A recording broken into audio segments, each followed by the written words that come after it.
And I'm not 100% sure that that's just the manager. I just know that that's the easiest thing to change. You can't change the ownership.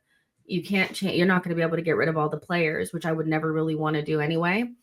So the manager would need to go. And I think there's enough evidence there on Mikel that he doesn't have his hands tied as behind his back, and he's not just like some defenseless lamb. He's definitely culpable, and he's somebody that I feel like has gone backwards himself. The team has gone backwards because he is no longer brave. He's not somebody that wants to play good football. He's not somebody that wants to be expansive and score a lot of goals. He is trying to prevent the team from losing. And we go into so many games, especially big games where you need to be brave. Like Newcastle came to the M's with they had no like one. Wait, did you say ends? The M's, yes. I was thinking raw. Did I hear that right? Go on. That threw me off. About to say raw. Yeah. See, you hate me. You hate me. The Emirates. no. I was thinking raw. Like, wait, ends. Like, fair enough. Now go on. No, not the ends. The M's. Oh. That's what I'm asking. I was thinking, is it M's or ends? Yeah. No. Oh, so I had some slang there. So no, they came to our place, and they didn't look like they were trying not to lose. They took it to us. They were brave. Fearlessness.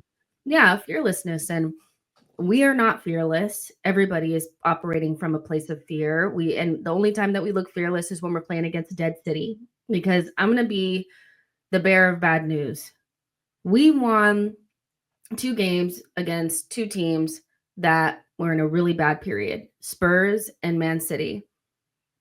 And then we followed those 2 games up, losing important cup competitions, cup ties right after those games, Man United and Newcastle, 2 teams that still aren't at the peak of their powers, but all they had to do was mentality's improved, but we ain't got the dog in us, man. Yeah, they had to just show up just this much. You know, Man City and Spurs were dead like within an inch of their life. But if you just have a little fight in you, we will let you come to our spot and take points. We don't have it. And if you've ever seen a really good Arsenal side, the lack of characters that we have is so obvious. And I think Martin Keown spoke about it. I'm pretty sure Sol Campbell spoke about it as well. We don't have enough characters. Newcastle don't have a better team than we do, but they have players that consistently show up in big games and have big. Oh, I don't know, man. 2 of their front 3 walk into our team, and in current football, the front 3, at least 2 of their midfielders probably start for us. No, I don't think that they're. Tonali starts for us. Gamara starts for us. Murphy right now starts for us. Surely Gordon starts for us. We both know Isaac starts for us. Who else is there? No, the defense. Our defense is cool. Currently, Murphy starts for us. But see, we're not talking about current form. No, I'm forcing Murphy in there, but the rest are 100% on the better days. 10 games ago, you wouldn't be saying this. At the beginning of the season, we actually had this. Once Saka got injured, brother, there's no one on that right-hand side. I think Murphy plays still. I can't lie to you. That's totally recency bias. When we started the season, it's recency bias because if you would have started the season, actually, let's go back. Saka were injured at the start, though. Let's go back. Let's go back to when we pulled Newcastle. Smash the like button, folks. Almost everybody said, tough tie, but we're at home. We should get it done. Almost everyone. The only time that it changed was when, obviously, we didn't do it. Nobody felt like Newcastle was better than us. Even I just went on Mo's show. Almost everybody said Newcastle are not better than us. They have 2 players, in my opinion, that no matter good form, bad form, get into our team. And that's Gordon and Isak. You guys were the ones that were saying that Partey was one of the best. So Partey's been one of our better players this season. Yesterday he was shit. Yeah, but that was yesterday. Against City, he was the best player in the world. Nobody was saying Bruno. I don't know. I don't know who said that. I just know he played well. I'm not switching. No. What I would say is obviously, like, I don't know about anyone else, but the Newcastle game, I can't speak for anyone but myself. Newcastle is a team I'm always going to fear because of the whole St. James's stuff, because I think Eddie Howe's a good manager, and because I just think they want it a bit more. I think their fans demand that. I said, and that's where I somewhat agree. At the Emirates, I said we have to. My language was slightly different. We have to kill the game. Like, I genuinely felt we had to kill the game, and as a minimum, we needed to go into that game at a 2-1 lead. Murphy definitely starts for us though. Like, with no Saka, Murphy obviously big up Ethan, but Ethan ain't exactly started. And to be fair, I wanted Ethan to start yesterday, But I understand the rhetoric. You know what? You lot played your socks off. Everyone deserves to start against City. In hindsight, we did look a bit tired. Murphy 100% starts for us, man. And then you've got Eddie Howe, which has his number, Arteta's number. Newcastle are not a better team than us. Maybe not quality pound for pound, but they got the dog in them, man. You saw their manager change their system. And I want to just mention something, with that back five that they played. That's a classic example of a back five doesn't have to be defensive. For me, as unbiased, nobody can tell me Newcastle were defensive yesterday. They were way more proactive than us. Our high line was exposed. They were attacking a lot better. We're kind of lucky Saliba, you know how social media gets just that Saliba wasn't the one who made the Raya mistake. Yeah, I just think they did it. And even you made let me ask you a question. So based on what you're saying right now, this moment, the way that they played against us, the fact that some of their players get into our team right now, especially with injuries, are we better than City? Of course, we're better than City at the moment. But listen, I'm having a lot of their plays. My point is just, I just feel anyone. So anybody that beats anybody and has a better game plan. Nah, I don't know. I don't know about that. I just think anybody that has shown. I've said this before. I think anyone that's got a half decent setup, that's willing to have that dog in them, that's willing to take punches, that's got a half competent manager. I genuinely think they trouble us. Emery, good manager, trouble us. And that's Eddie Howe the same. And that's the point. It's anyone. It's not because Newcastle are this great and wonderful team. They are good. Murphy can be to answer this. Murphy can be a scrub. I'm not overrating Murphy. I said in the game at the Emirates, I do think he slept on just because I watch a lot of Newcastle. Where I'm also disappointed is we probably indirectly played Newcastle at the best time, I feel, from their perspective, because I did big up Kendall. I did a preview of her. I told her not to be nervous, but she was. They've had a bit of bookie results. Obviously, we won 5-1 as well. But you're right, man. And that's where I feel about Mikel Arteta. I get it. When you've been at a team for a while, you're going to have a certain brand of football and do things. My thing is change things. And I'm at the point now, I'm not saying play free at the back, but I need to see something a bit different. Anytime for me, I think Arteta in this current scope does something different. It's not genuinely because you want to. It's you kind of have to. You're playing Lewis Kelly because he's doing his thing. Ethan's come into it because we ain't got nobody else. You're changing things because you have to. And it is quite predictable. And I feel individually, a lot of players got a man up, man. Like, I'm sure you'll agree with me. Against City, we fought Odegaard, you're back now. He's reverted back to type. Obviously, Declan Rice and Partey, they weren't quite at it. Our defenders have been getting us out of jail, but they do make mistakes. And even that, the traps they set up as well led to that error. It's unacceptable, man. It's unacceptable. And that's the point of the live stream I think you've made, in that when it's crunch time, I do think the mentality's improved, but it's still not there. Like even our captain, like, I don't know if you listen to like the post-game comments. Odegaard was saying we're still a young team. I hear that, but you're young enough to learn kind of certain things. Do you think we need more experienced players? I know we've spoken about this before. We don't need more experienced players because we just bought in Marino. I have to ask. Doing shit. So, and I like Marino, but he doesn't even start. We have experienced players, but they don't step up, so we need more talent and we need more moments and players that are not afraid to do the big things in the big moments. That's all we need. I don't even think it needs to be necessarily like Isak, because we're not going to get Isak. Everybody is so hyper focused on Isak. Guys, why don't you think we can get him? Imagine Newcastle don't get Champions League football. We're not going to get we're not going to get him. But why? Because off the pitch, we also have problems between us and Newcastle that I feel like people always forget. Arsenal are leading the charge against the teams like City and Chelsea and Newcastle. That surely business is business, and that other stuff is other stuff. No, do you not find it weird that every single time we play them, we're their cup final?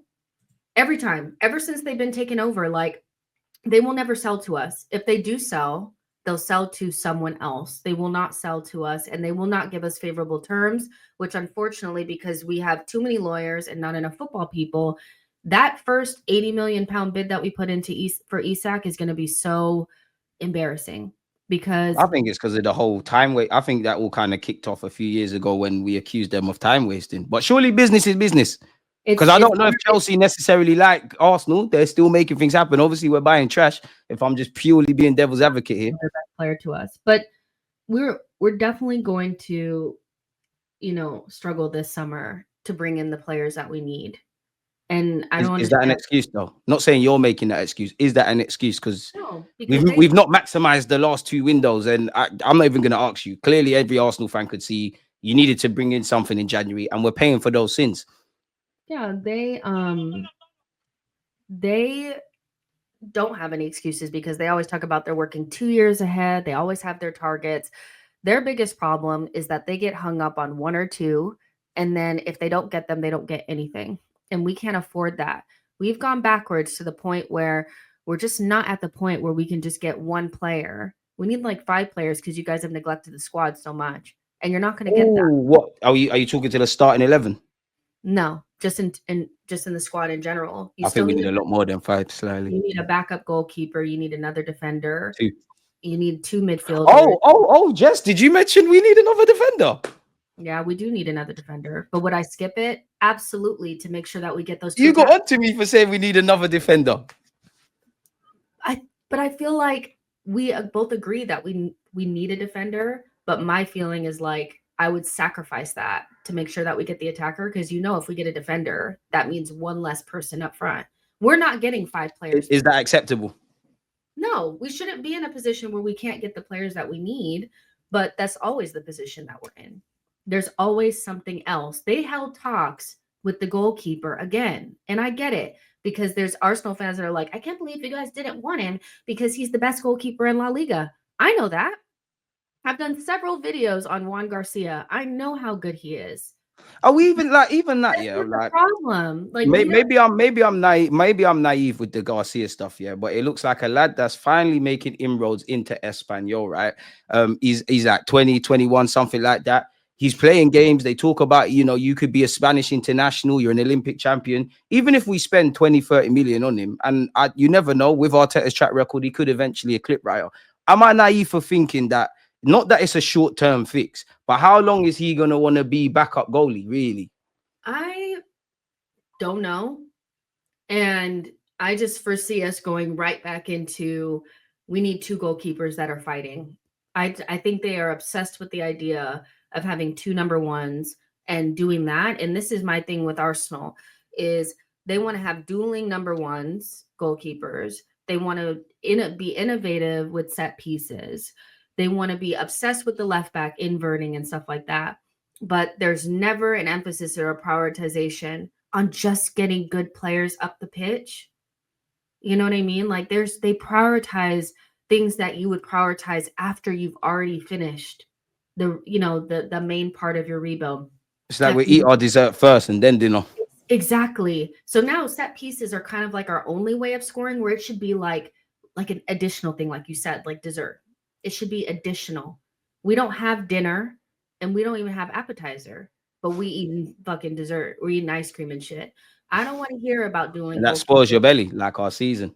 Yeah, I don't care about Juan Garcia being amazing. That's fine. I don't care. But I don't want to spend the summer window chasing down this number 2 goalkeeper with the 40 million that we have and then needing to sell before we even look at the attack. And which is what's going to happen. You're not getting Nico Williams, bro. Let it go. So if we're not there, even that, because we'll get into it, but we keep hearing this talk. Sesko, it's fair, like whether we get them or not, Zubamendi, Sesko, small hope for Isaac, players of that, Nico Williams. If we don't, obviously I'm not naive, we're not going to get all of them, but if we don't get them and we sit there in the summer and say we tried, we couldn't get our first choice targets, how acceptable is that? Because for me, it's about pivoting now. It's unacceptable, but it's kind of how they operate, because they're so rigid. They don't have 4 or 5 options and go down the list. They have 1, and when that doesn't work out, they're like, oh shit. Yeah, oh shit. You should never get into a position where it's Nico Williams or Raheem Sterling. If that's what you've done, because first of all, Nico Williams is unattainable to us. Gordon doesn't fit our style of play. I'm sorry, but to interrupt you, but that's absolute nonsense. Like, what are we talking about? Anthony Gordon. Fair enough. Yeah.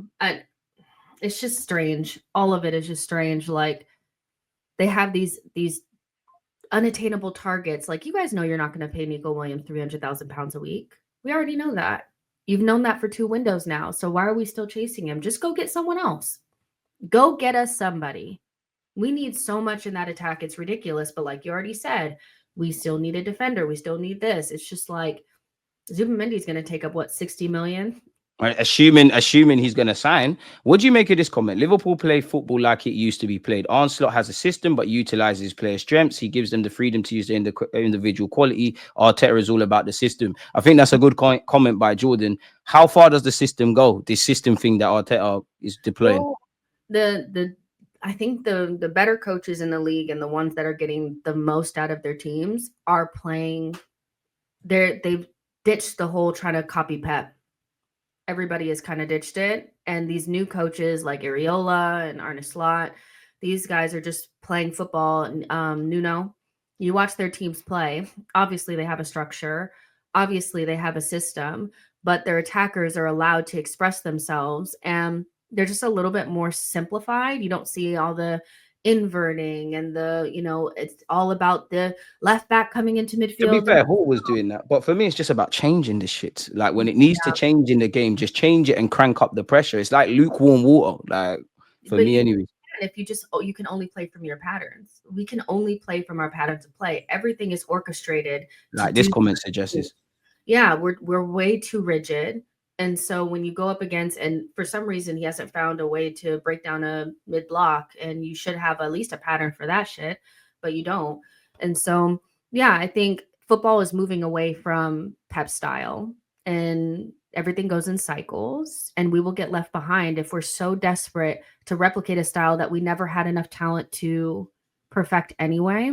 I feel like when you don't have as much talent, you do need to lean into the strengths of the players that you have. And we just don't do that. We don't lean into the strengths of Martinelli. We don't lean into the strengths of, Partey sometimes, or, because we leave him on an island just by himself and like he's just out there for dead, because Declan Rice is up in the attack somewhere, just nowhere to be found. That doesn't really suit his strengths. You got a bunch of there's not that healthy randomness. Like I genuinely think there was a degree of that with how Newcastle have attacked across the two games. Like they're just good. Maybe I'm simplistic, but good players can link up with good players. Like, and what annoyed me with the Newcastle game is I've seen at least 2 goals which have come from a simple long ball, man. But that's for another. We were just outclassed in all aspects, man, and it's predictable. We don't and our attackers don't have like, it's for some of them it's been coached out of them. Because I feel like Martinelli, to a certain extent, is a player that's quite limited, but when you utilize his strengths, he's really dangerous. And we've seen that.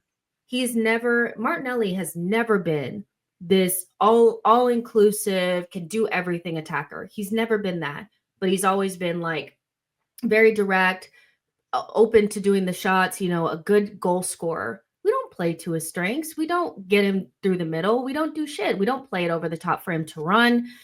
So in Newcastle just play a simple game with 2 really good attackers, and they just say run and make it shake. We can't do that because every time Havertz gets the ball, he turns back, takes a really terrible donkey touch, and then passes it back to someone, and then we reset. I feel sorry for Havertz, man. Like honestly, like yeah, I can criticize the player's performance, but we took what was initially a short-term option in Kai Havertz up front, making it a long-term solution. I can criticize you're not a professional footballer, but statistically, you've pulled your weight a lot more than your attacking colleagues. The very fact that we're living or dying by you scoring goals and you're 12th in the Premier League for goals, you're not assembling the squad like that. Goals win games. We've known evidently we needed a striker. They tried to get Sesko last summer. I'm not naive to think you woke up in the summer like, let's sign a striker. You've known that for a period. This is where we're doing, it's like we're half stepping. We're half trying to move like we want to win leagues, and then we're going away from it. In relation to disagreeing with a defender, I promise you lot will be wrong in that. I promise you we need a defender. It might not necessarily be a priority, but there's been times where we've played 3 games in 10 days where you can't rest Saliba or Gabriel. Bearing in mind, we've seen them both missing. We have to praise the Lord that Lewis Kelly's emerged. Calafiori's had injury issues. Benjamin White's had that surgery, which is probably 2-3 years too late. We definitely need a defender. Preferably someone of the Timber Tomiyasu kind of ilk for me that can rotate around. But beyond that, January's a missed opportunity, man. And even that, yeah, for me, I in isolation, when they say stuff like, I need there's a certain sort of player that we want and all of this. I agree with that in isolation. But then it flips its whole head when you're bidding 40 million allegedly for Ollie Watkins, because that doesn't correlate with what you're being told. So our issue is now you need to pivot. We are not Real Madrid. You can go all out for Zubamendi and Sesko and this one. We're not the only ones going for them. If Arteta can get them to sign, great. but don't tell me we tried. Make sure someone else signs, because we've had another year to kind of scout for positions that we needed a year or two earlier. For me, anyways. Yeah, 100%. Like, if that summer window opens and there's no bids going in immediately, we're in trouble because we just know how they are. If we need to sell to buy, if they're looking for targets, There's clearly that remit. If they're trying to hire a DOF, which they're already briefing us about Jason Ito. We're going to get into all of that before we wrap up. Yeah, it's like, if they have to do any of that shit, it's done. You know, because we can't walk and chew at the same time. They can only do one deal at a time. Each deal takes 2 months. You know, so it's and we got new contracts to sort out as well. We got a lot to do, man. But I'm in going into the summer. Yeah, for me, it's seeing is believing, because everything that I heard last year is going to be said this year. If they address all the areas and the depth and a lot of things that I've heard Mikel Arteta say himself and us as fans, fair enough. You've gone about it and you put the best foot forward. I don't want to hear about war chest and needing X factors and did we tried and this, that, and the other. And I think Boston's on the money, because allegedly Arteta wanted Sesko last summer. Edu offered him Muniz. They disagreed. No one got signed. That's what I mean by we need to pivot. Maybe Edu needs to find or needed to find better targets. Maybe Arteta needs to stop. I don't want to say he's a spoiled kid, but it's like it's either that or nothing. But that's what I mean. Just when surely, as much as they tell us collaboration, it was too many chefs spoiling the meal, really. Yeah, and I think you know, people were trying to say that when Edu left, it was just because he wanted a better job, but nobody can be that naive. He dumped us off it wasn't even midway through the season, left us high and dry in the midst of trying to find a new coach for the women and also ahead of the January transfer window. Clearly, they didn't see eye to eye, and Arteta won in the end. And my biggest concern is Mikel has very specific players that he likes that end up being incredibly expensive because he likes expensive players. But you have guys like Tim Lewis that are looking at the bottom line. If Arteta's hard-headed and he won't take anything other than his main choice, and the club are tight with the purse strings, we won't get anybody. And so I would love to see a list of, like, we'll never see it, but what